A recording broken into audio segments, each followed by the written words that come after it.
Morning, everyone. My name is Luis Freitas. This is Joe Cataruccio. We'll be giving today's first talk.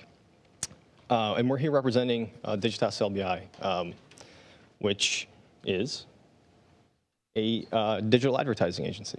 And the way we describe ourselves is as being at the intersection of marketing, technology, and creativity. And so you may be thinking to yourself, where does data science fit in there, if at all, right? And we believe that we fit across all three of these. We are interfacing across all the capabilities inside of our agency. We work with big clients like the Bank of America, Sprint, who have a lot of data they need to analyze. They have a lot of complex marketing that they're putting into market. And they're looking for more and more precise measurement, right? They're really looking for us to answer, is the marketing working for them? How is it working for them? How should we optimize and how should we make adjustments? We do have a really big capability, actually, internally that we call strategy and analysis, and they do a lot of that measurement and analytics. It's very tool-based. Where our team comes in is where the data get a little messier, a little more detailed, a little bit more granular. And that's where we have to bring the technology piece in. And so Joe will be talking about one of the specific instances where we really have to put actually, a lot of what we've learned at sessions here in the New England Research and Development Center with the community, right? Where we first learned about Hadoop with the help of John, who's organized all of these sessions for all of us over time. And then it's intersecting that data and the know-how about marketing with creativity to come up with solutions for problems that may not have a clean-cut solution. Sometimes you have to find a new way to apply the math.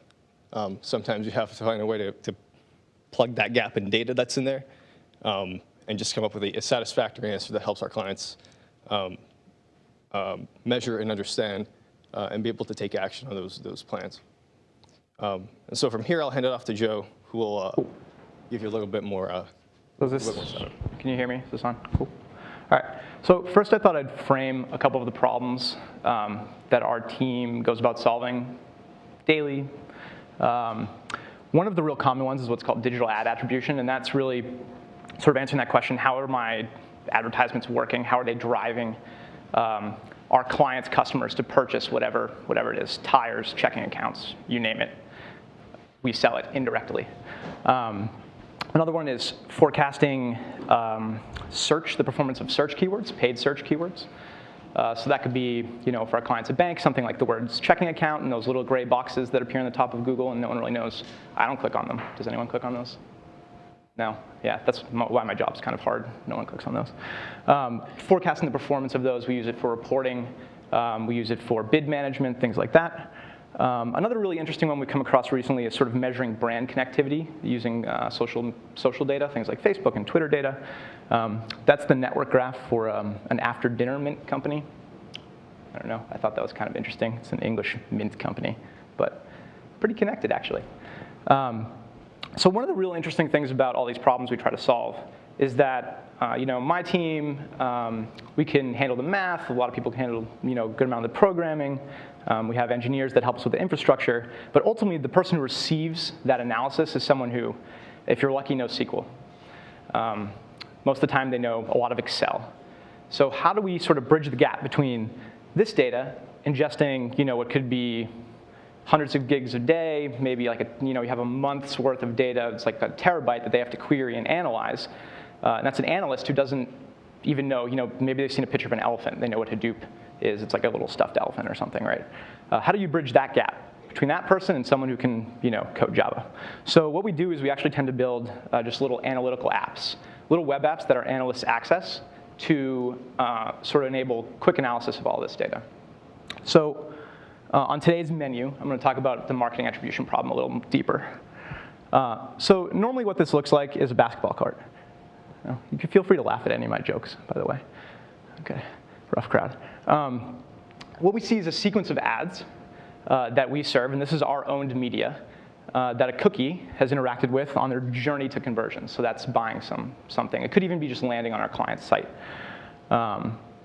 And these are mixed with what we call impressions, which is just seeing the ad, and a click, which is actually clicking on the ad. And that's all recorded in the backend system by your ad serving. So this, for instance, could be DoubleClick, which is owned by Google.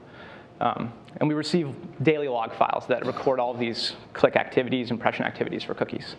So our ultimate question is, how can we analyze a bunch of these paths to assign importance to each of the ads along the way? Does that make sense?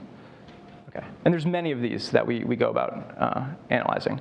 And it's not really like a massive data problem, depending on like some of the people in this room might be used to.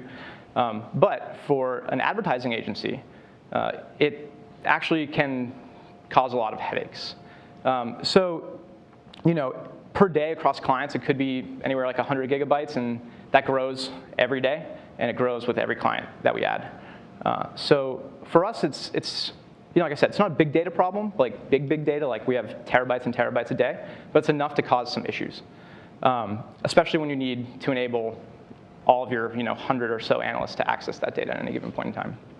And feel free to stop me if there's any questions at any point.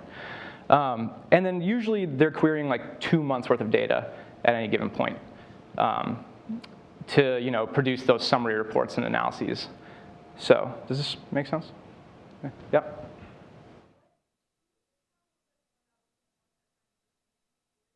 Sure. Yeah. Yeah. It varies a little bit. So we have a proprietary attribution model, which actually runs to assign importance to each of these things. So these could be sites. They could actually be our physical advertisements. Something like a display ad that we create has an ID on it. And we have a model that will assign that importance to that ad. So this was X% effective in driving users to conversion. Some of the other things that they might be looking at would be the length of this path. On average, how long are they? What was the time from the first thing that they saw to the point where they converted? In other instances, it could be how many times, period, was a display impression served on the AOL network. So it can be very varied. Ultimately for this, at least for this part of the talk, it's really focusing on the ingestion of that custom model output. Does that answer your question? Any more questions? Yeah, that same data set supports a lot of our own team's modeling efforts. So anything that we're modeling at the user level, trying to assess incrementality and things like that, we've got to be able to tap into the same data set. And so that's where this whole infrastructure comes in. So I thought I'd talk a little bit, because we're in a bit of an interesting position. I can't really put up like, here's the product, buy it from me, because you can't buy it from me. And I can't put up, here's some code, because it's all proprietary. So I'm going to talk about how we piece together a lot of the tools that you guys have been hearing about throughout the weekend into an actual application that we deliver within our agency. So first thing is, like, where is this going to live, right? I can buy some hardware, stick it in like Dave's office on the 10th floor, a few computers, probably be a bad idea. This office would get really hot, but I could do something like that. Or I could put it on a managed solution, something like Amazon. There are advantages to doing each of these things. For some of our data, it's actually kind of sensitive, and despite the fact that people like NASA use AWS, we have clients that balk about using AWS to put things on, so we actually have to sometimes put our own hardware up. Amazon EMR is a really great solution, and we're actually sort of also looking more and more into Redshift because of the you can just use SQL to access the data stored in Redshift. It's really fast, it's pretty cheap. And that's really the advantage of the managed stuff, is that it's cheap. Yep. Redshift is a relational database owned by, run by Amazon. So it's like a massively scalable relational database that AWS has as one of their suite offerings. I don't know when they came out with it. You probably know when. Okay, yeah, so I figured he would probably go into more about what Redshift is. But think about if I got really tired of dealing with EMR and doing the sort of distributed MapReduce style Hadoop stuff. And I was like, man, I really miss SQL. And I really miss having rows and columns that I can think about. If my data fits into that form, but I still need to query like terabytes of it, Redshift is probably a really good solution for you. You could build your own, but it'd be expensive. So, are there any more questions? So I think I just have some boxes highlighting. So we actually have two now, owned clusters that we run because of that sensitivity stuff that I mentioned earlier. So if there are any, like Hadoop engineers in the room, come talk to me. We're on the first floor. We're always dealing with like finicky stuff with that.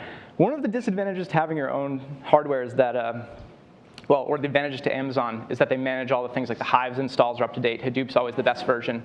If you do your own stuff and you use something like Cloudera, Hadoop's Hive's like a few versions behind, things like that.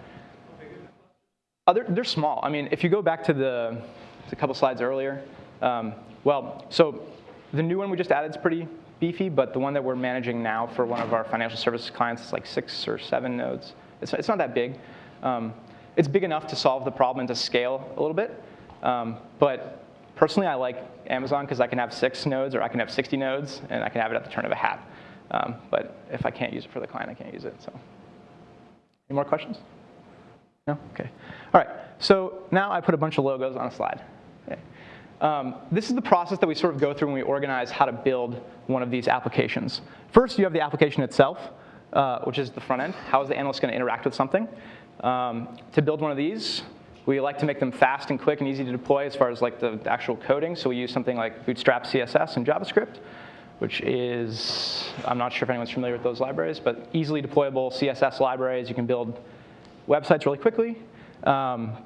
You need something to sort of orchestrate all the moving pieces. So when a user starts to fill out things in the application, do I build a Hive query behind the scenes, kick it off to the cluster, run the model? What's going to run all of these pieces? If you're building a website in something like JavaScript, you probably want to use a JavaScript library like Node. If you're doing something like Django, or you could use Python. Python sort of fits in everywhere, at least because I love Python. But you need just something to move the pieces around and sort of kick things off at the right moments. Processing we talked about, where is this thing going to live? Because ultimately, this sort of boils down to 2 steps. We have to query the data, and we have to run a model on the result. You need to pick what language you're going to execute the query in. So is it Hive? Basically, is it Hive, Pig, or SQL? We use Hive a lot. We use SQL a lot. We don't use Pig that much. Most of the people in our organization grew up with SQL, I guess you could say, so Hive makes sense to transition to that. And how are you going to run the model? OK, so I have Hadoop up there. Why would I have Hadoop up there? When I put Hadoop there, I mean using Hadoop streaming to write your own MapReduce code and run it. Something like write it in Python, for instance, or R, for that matter. If you can boil your modeling problem down to a counting problem, that becomes very advantageous because you can leverage the machinery, the mechanics you already have in place. You could use something like ParallelPy or any of the parallelization libraries available in Python or R. You could use Cython or RCPP, which allows you to integrate that C code, C++ code, with something that's a little slower, like Python or R. Actually done a lot in RCPP lately, and it's really, really good. So yeah, some more boxes highlighting the type of things that we use. And it's always growing. Really, you just need to pick the tools that fit the problem the best. I always tell my team, don't use something just because you know how to use it. Analyze the problem as best you can, and then pick the tools that are appropriate to solve it. Because what's going to happen is, especially if you end up with some people on our team or econ people, you're going to end up doing a bunch of OLS and a bunch of logistic regression. And you're going to want to use SAS. And that's maybe not the best thing to do. So dissect the problem as deep as you can, and then solve it appropriately. All right. And that's actually kind of my key lesson. So I'm not an engineer. I'm actually a statistician. So I have to put in a plug about the math. Make sure that the math that you choose to execute at this run stage is appropriate to the problem. So let's rewind back to that path. Does that sort of ring any bells for anybody in the room? What a bunch of little dots connected by lines might be? No? OK, is everyone an engineer? Well, to me, when I first started hearing about this problem, it sounded a lot like some of the stuff you hear about in a stochastic processes class. Something like maybe like a Markov chain. Something where, where I am now depends on where I was, maybe just 1 step back, maybe 2 step backs, maybe it's an nth order chain. But ultimately, that's a probability question. And ultimately, all I have to do is just count things. So instead of having to build some regression model, for instance, I can write some MapReduce code in Python that counts the transition between those elements in the path, calculates some probability, and then I have a transition matrix, and I'm good to go. And I can solve my problem. I can assign that weight to each of those ads. And that becomes a lot faster than building a regression model on the data the size we're looking at, especially because each ad's important. There's a lot of records here. It's hard to reduce the problem. Does that make sense? Are there any questions? OK. So here's what the app looks like. Basically, what's happening is when the analyst is filling this thing out, It's writing a Hive query under the covers. So they fill out each step, writes a Hive query, accesses the database, pulls the data in, and we run our model on that. And you get some results. So these are, each of these IDs, I think in this instance was a site. And we have model results showing how important, how much should be allocated to that site. So say you have 10 conversions. We need to reallocate them across the sites. You have a percentage allocation. And this is something that's really good for our analysts to use because they can export this into, like I said, something like a CSV, use it in Excel, and they're good to go. So everybody's happy. That's really all I have. I'm happy to address any questions. If you want to talk to me offline too, we're down on the first floor. Look for the giant red banner and the magical unicorn.